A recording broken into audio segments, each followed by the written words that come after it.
Hey guys, this is Callum from EnglishShooting, and you remember quite a while ago I did a what's in my safe video, which was actually really popular, and you guys have been asking for a while for similar videos, and an idea that I had was to actually get other people onto the channel and show you guys what they had and give you some variety across what people own across the countries and for various disciplines, because every different shooter will have different guns, they take part in different disciplines, and I thought it would be nice to get a different perspective from another shooter. So this is John. You would have seen John plenty of times on the channel. He's featured in many videos, and you probably would have seen a lot of these guns previously.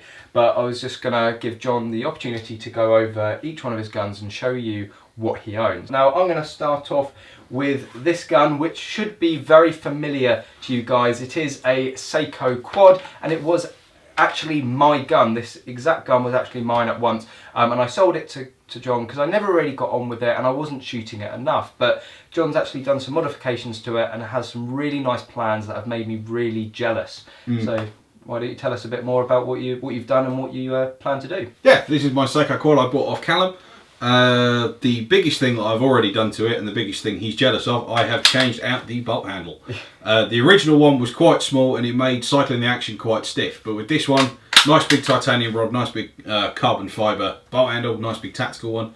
It's basically the same that they use on Tikka T3s, but they've just changed out the rod for a Seiko Quad. When I bought it off Callum, it had a 3 to 9 power Hawk optic on it. I've now put a 6 to 24 Hawk optic on it again. It's very nice and clear, very nice, easy to use, illuminated reticle, very nice for the price it was. Being a rimfire, it doesn't have to take massive amounts of recoil, because obviously it's a 2.2. And you might be thinking a 24 mag scope on 2.2, but you want to use this for long distance, don't you? Yes, I plan on using this for the annual long range 2.2 rimfire comp at the NRA of Bisley.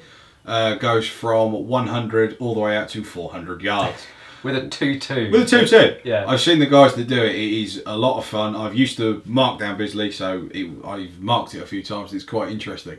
Yeah, and to also improve that, I plan on putting the Seiko Heavy varmint barrel on this for stabilising, so it doesn't shake about that much, because with the Sporter barrel, sometimes if you're shooting quite quickly, like I do sometimes, for like Mini McQueen and that kind of stuff, the barrel vibrations can actually throw your shot off, and not by much, only by about 3 or 4 mil, but when this thing is grouping at less than 1/4 inch at 50 yards, it's quite a big difference, I would say.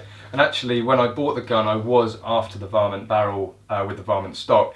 I ended up getting the Sporter one. I do regret that. I think maybe if I'd have got the one that I really wanted, the varmint, I might have kept the gun, but John's going to swap that out and put that on. But you also want to put a GRS stock on it as well? Yeah, the plan is to put a GRS Sporter varmint stock on this. So I've got an adjustable cheek piece, an adjustable length of pull, and a really nice palm shelf for sitting my hand down by the trigger for more accurate shooting.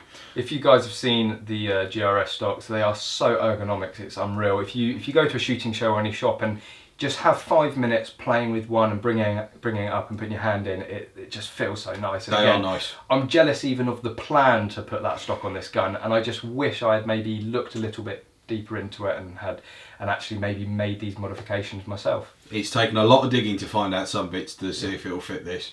It's taken a lot of digging, but I found it, and that's the plans I have for that one. Excellent. So moving on to another familiar gun. You guys would have actually seen this a few weeks ago at the Great British Shooting Show where John bought it. You guys will remember that I bought mine 1911 as well at the 2016 Great British Shooting Show. So we're both very familiar with this sort of platform of gun, and again, you've already made some changes and you have some plans for some changes as well. Yeah, I got this back at the shooting show this year. Yeah, I've been wanting one for a long time. I finally got around picking one up. I've already put a Shield mini sight on this with the 1 MOA dot with the 65 MOA ring for finding it when drawing out of holster for me at the minute, after I've used it just on rifles, the reflex style of sights. For me, sometimes trying to find the dot's a bit of a pain in the backside, but with this ring, my brain will automatically see it and go, oh, I'm pointing at this part of the outer circle, I just need to bring it down to bring it into the central dot. Yeah, it could be quite a transition between iron sights and a red dot. and it's all about muscle memory, and you can spend a lot of your time with a singular dot sort of waving it around trying to find it, and as you said, if you've got that outer ring, it helps you just, your brain sort of go, okay, I can see this part of the ring, I just need to adjust it here, and it helps just, you know, train you with that muscle memory. I do plan on sending this away to Masterclass Custom Mr. Andy Haynes to get the barrel machined down and the rod changed both and put in with carbon fibre to bring the balance back to the central part of the LBP. You said he actually wraps the barrel in carbon fibre. From what he's told me, he machines down the barrel and then re-wraps it in carbon fibre. But when you have to do that with the barrel, you have to send it off to London Proof or Birmingham Proof to get it done, so you put it back on your LBP. That's the idea with that. I'm also planning on getting the slide Cerakoted black, just to get rid of some of the markings, just to make it look a bit neater for me. And also, you'll see on one of my other guns, I'm going with the theme. I'm going to be getting the trigger, the slide release, mag release, the magwell, and the safety and hammer, all Cerakoted red. You'll see why in a few minutes. And also, I'll be changing the grips out for, I think, probably some Magpul 1911 ones, and get them either in red already, or get them painted red to match the theme of the guns that I'm matching. Again, a very nice gun with a lot of plans, and so John was saying there about the red and black theme, and if you want to show them exactly why that is. Yeah, this is my red and black, where it all started. This is my Benelli Supernova 12 gauge FAC shotgun. I got this off one of my good friends, and he'd had this for quite a long time, and he's stippled the fore end and the pistol grip quite a while ago, and he inlaid in the grooves red to go with the black gun. So yeah, that's where it started realistically with this shotgun. I've got an easy hit bead on this because sometimes my eyes are a bit naff trying to pick stuff up. So a nice big fibre optic and a nice big bright red bead is quite nice. I have a Nordic MXT extension tube on this to make it a 12+1 shotgun. Because at Shotgun League you start with 9 rounds in the gun, so you start with 1 in the chamber and 8 in the tube, and as soon as the beeper goes you can load as many as you want. So I'll just load 4 to bring this. I'll have the capacity to chuck 4 straight in, so I'll just do 1 quad load and I'm ready and rocking to go. And yeah, I've gone back to pump. This is now my main practical gun. This is the one that comes out the safe the most likely, and yeah, this is my race gun. I'll be using this for NRA Shotgun League this year. Excellent. So staying on the pistol, shotgun, sort of multi-gun, 3-gun theme, a gun that you guys of course will know, it's the Smith & Wesson 1522. This is actually the Gen 2 Sport, so it's got the changed handguard, and again you've only had this a few months, but it's a stunning gun, and actually the first time that I've had one of these on the channel. The biggest change, which might be a bit obvious, is the brake. It doesn't really do anything. It's only a 2.2, doesn't communicate any recoil. The main reason it's on there, it looks cool. Yeah, you can't deny that. You can't deny it. It's a double star Corp 3-chamber brake. Yeah, it's a very nice brake. There's only one pain in the backside with it, is when I want to put it in the bag I use it to take the range, I'll take the brake off. But that's a standard thing. Yeah, you do also want to get the barrel chopped down. Yes, the idea with this is to get the barrel chopped down to maybe down to 14 to start with, so it's the overall 16-inch length, but just down to here. But with the brake being there, I might cut it down to 12 eventually, I don't know yet. So yeah, as Callum was saying, this is the M&P 1522 Gen 2. So I've got the M-Lock forend, and yeah, I really do like it. I prefer the thinner handguard compared to the last one on the Gen 1s. I won't say anything bad about the Gen 1s, they're great guns, but for me, I prefer the forend on the Gen 2. So yeah, I completely agree with John on that one. The thinner handguard is just so much nicer, and I can't see it being too long until I maybe get a Gen 2 for myself, or even have the Gen 2 forend put on the Gen 1 that I currently have. It just feels so much better in my opinion, but you've also made some other modifications which I think really enhance the gun. So you've got the charging handle. Again, the complaint of these guns is that they can feel a bit plasticky, and I think with the charging handle that you've put on, just makes it feel like a proper AR. Yeah, I've got the Plinker Tactical 2.2 charging handle on here. It's got a nice big enlarged paddle on the side, so in case you do have double feeds, jams or anything like that, that you have to drop the mag, rack the action. Doing that does make life a heck of a lot easier, because it's a nice big paddle, nice big easy surface to get hold of. nice, easy to rack, showing clear and everything nice and easy. I really do like it. I've also, the other change that I've done most recently is I've changed from a rotating 90-degree safety to a crossbolt, which for me is a hell of a lot faster. And again, with these sorts of disciplines, with multi-gun, practical 3-gun competitions, you really are looking for those fractions of seconds. Even down in sort of amateur classes and professional classes, it really is the fraction of seconds that make the difference. And we've seen it time and time again. You may not think that flicking that safety is going to cost you that much time, but it is. It is, again, it's those fractions of seconds that will be the difference between a first place and a second place. Yeah, we've seen it in many competitions. And the optic I'm running on here is a Vortex SPARC 2.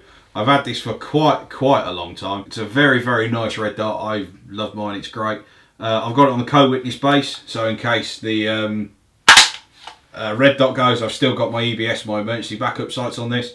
And if you watch my YouTube video on the Shield 3-gun for Christmas, you'll see these came in very handy. I won't go why, because then you won't watch the video. I've got it in black, I've got it in the MOE FDE, but the FDE will probably be going soon. To match my red and black theme, so I'll be getting red pistol grip, red stock, red sights, and the biggest change that I plan on doing next is putting a CMC 3.5 pound flat plate trigger in it, because they are very nice triggers. I've used them on other people's rifles, they're great. And I've actually reviewed one on the channel before. I'll make sure I'll put that video in the description below. I love the CMC triggers, and it's something that, again, it's on my wish list for my 1522. I really do think it transforms the gun, really. Yeah, I do like them, especially for practical and all that kind of stuff. Nice light triggers, nice and easy. Yeah, great. Excellent. Okay, so from one semi-automatic 2.2 to another, and again, I always say that people should have a 1522 in their safe, and you should also have a Ruger 1022 in your safe. It's just the two guns that I think everybody should have, both incredibly versatile, and I think, as John's probably going to demonstrate, the amount of options for a Ruger 1022 is just massive. You've already made some modifications, and again, just like with a lot of your guns, have a lot of plans as well. Yeah, I haven't made, I've only made 2 mods to this so far in a minute. I've changed out the magazine release for a Nordic extended, nice big lever there.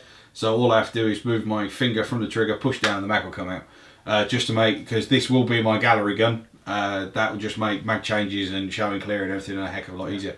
I've also changed that for the tougher buffer, so it's a plastic buffer instead of the standard metal pin, because the bolts on these like to beat themselves to death on a metal pin. So yeah, I changed that out. It came with the Boyd's Evolution stock on this, with the standard barrel and the optic. It was a very nice price.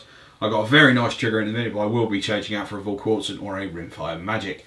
I've got the standard bolt in, but I will be changing out the bolt handle, and I probably will be sending the bolt off to get lightened up and crisped and everything, and blueprinted with the heavy barrel I will probably be changing this with. So yeah, this will be my gallery competition gun. When I first got it, it was my practical gun, because at the point I didn't have the smithy. So I ran this for about 3 months as my practical gun, and came 3rd in the Phoenix mini rifle champs with this.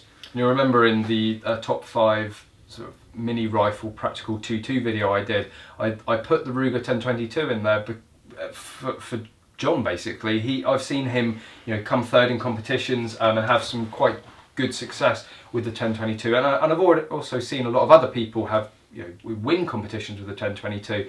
So going on, we've got 2 guns left. If we go for the Beretta next, again, I think this is a great example. I'm sure John will get into it in a little bit more, but it's a great example. A lot of people ask me all of the time, what should I get for my first shotgun? And I always say to them, if you can afford it, go for a Browning or Beretta. You cannot go wrong. And a lot of people then come back and go, yeah, but they're £1,500 guns. Well, John bought this second hand for £850. It was about 800, but with a few add-ons that I bought with it, it was about 850. And that was actually at the shooting show last year. So you get a Beretta 686 for 850 quid all in, so you can't really go wrong with that. It's a great starter over and under shotgun. Yeah, I've had this since the shooting show last year, because I didn't have my FAC at that point. I did, it was off for a variation, so I got this instead. That was my big purchase of last year's shooting show. I absolutely love this thing to bits. It's got a nice big vent between the barrels. It's got a nice big vented rib. It's more of a trap gun than a skeet gun, but I use it for skeet all the time. It's great. I do like it. I do take, this is one of my favourite guns to go out and shoot. It's not the one that comes out the safe the most. It sits mainly at the back, but I do love this gun to bits. There's only two things I'm going to change on it, which is the fore end and the stock, because they're a little bit battered. I want to make it nice and fresh again, make it look all nice and tighted up. And also because with the stock it's got the Beretta recoil system in it, and for me it's just not right. And also the stock's just a tiny bit too short. So I'm going to get a slightly longer one, matching fore end to go with it, just to make it look really nice.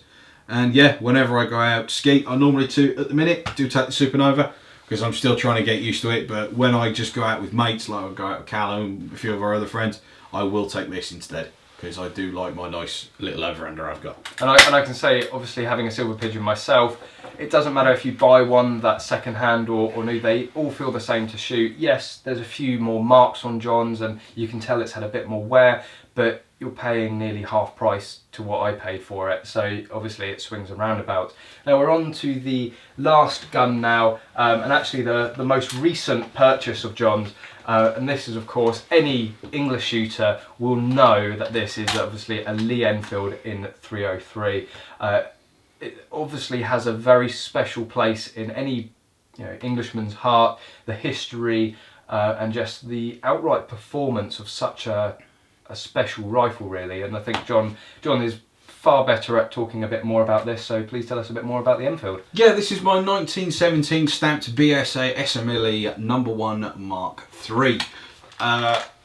I absolutely love this gun. I've literally only had it a week. I've shot it this morning, that's the only time I've shot it, but I've shot loads and loads of Lee Enfields. And to be honest, myself, especially with family connections, I prefer the SMLE, because a lot more of my family went to the First World War than the Second World War. I think only one of my members went to the Second World War, when about 18, 19 of them went to the First World War. So for me, it's more of a family connection that I went for the SMLE, but also for CSR and the historic rifle, which I plan on doing with this gun. Blade sights instead of the peephole that you've got in the #4. I won't say anything bad about #4s, they are great, but the blade sights are a little bit easier to pick up for snap shooting. That's all I'm going to say really about that. But with this being a 1917 and still being part of the World War I guns, it's actually still got the magazine stop. So you put your 10 rounds in your magazine, in your internal magazine, by taking it off or putting it in with stripper clips, pressing the rounds down, and then you do that. Shut the magazine feed, and then you can single load it, and then the certain command you will be given to release magazine stops at a certain point in the battle if you're getting overrun, and then you've got 10 rounds to run, and then you just carry on topping it up with stripper clips. I absolutely love this thing to bits. I was shooting it this morning, we was getting about 2-3 inch group with iron sights, open sights, at 100 yards, and the first time I've shot it. It's shooting a bit right, but it'll be alright. So as you can tell, it's obviously very special for John, and as I said, it does have a special place in most Englishmen's heart. It is a really special rifle, and to think that this thing is 100 years old, or near about 100 years old this year, and it is still functioning. It's still a very accurate rifle, and that's just absolutely incredible. And you can tell that John obviously enjoys the historic side of the Enfield as well, and the historic shoots that you actually want to go to, I'm going to plan to get down myself. So you know that Bisley they shoot CSR competitions, and there are the historic classes of that, and I hope to get down there and actually get some footage of John shooting this exact gun. But that's it, that is the last gun that rounds us off very nicely. A very, very nice collection, and so I can see obviously guns here that I want to pick up myself at some point, but I want to give a massive thanks to John for coming down and emptying his safe for us and showing you guys, and yeah, fantastic look into somebody else's safe, so a big thank you to John. Please do go and check out his channel, which is Target Shooting UK. I'll put the link in the description below. John does focus more on just the shooting videos. If you don't want to listen to some guy talking in his bedroom and you just want to see some shooting footage, go and check out John's channel. He makes some incredible videos, and a lot of the videos that I make, John is making at the same time, so you'll get to see two perspectives of a match, and also you go to a lot of clubs around the country. A lot of clubs, a lot of matches. So you'll get to see a varied amount of shooting in different locations. But there you go, guys. I really hope you've enjoyed this video. I'll put all of the relevant videos and links in the description below. Let me know what you think of the collection and the guns. If you want to know anything more about a specific gun within this collection, please let me know, and I'll happily get John down here again with that gun and we'll have a closer look at it. But as I said, thank you very much for watching this video. I hope you've enjoyed it, and as always, I hope to see you soon.